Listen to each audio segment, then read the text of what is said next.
সামনে এমন কোন অবস্থান তৈরি করতে পারেনি যে অবস্থানের মাধ্যমে বাংলাদেশের মানুষ তাদেরকে বিশ্বাস করে ভোট প্রয়োগ করবে।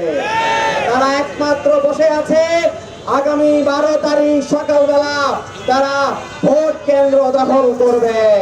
আমরা বলতে চাই, যদি বিএনপি বা অন্য কোন দল ভোট কেন্দ্র দখল করে ভোট ডাকাতি করার চেষ্টা করে, তাদের পরিণতি কিন্তু আওয়ামী লীগের মতো হবে। তাদের পরিণতি হবে ভয়ঙ্কর। আওয়ামী লীগ কিন্তু ভারতে পালাতে পেরেছিল, কিন্তু যেই দল, কোন দল যদি ভোট ডাকাতি করার চেষ্টা করে, সেই দল কিন্তু পালানোর কোনো জায়গা পাবে না। তাদের একটাই জায়গা, সেই জায়গা হলো বঙ্গোপসাগর। তাদেরকে বঙ্গোপসাগরে গিয়ে পড়তে হবে। যদি ভোট ডাকাতি করে, তাহলে বাংলাদেশের মানুষ তাদেরকে বঙ্গোপসাগরে নিক্ষেপ করবে। তাই আমরা বলতে চাই, আপনাদের কাছে সুযোগ এসেছে।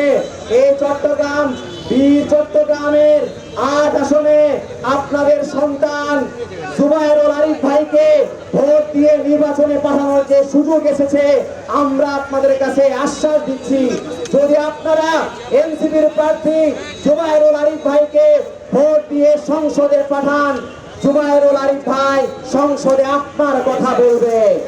জুবায়েরুল আরিফ ভাই গরিব মেহনতি মানুষের কথা বলবে, চট্টগ্রাম 8-এর মানুষের সুখ দুঃখের কথা বলবে এবং সেগুলো সমাধান করবে ইনশাআল্লাহ।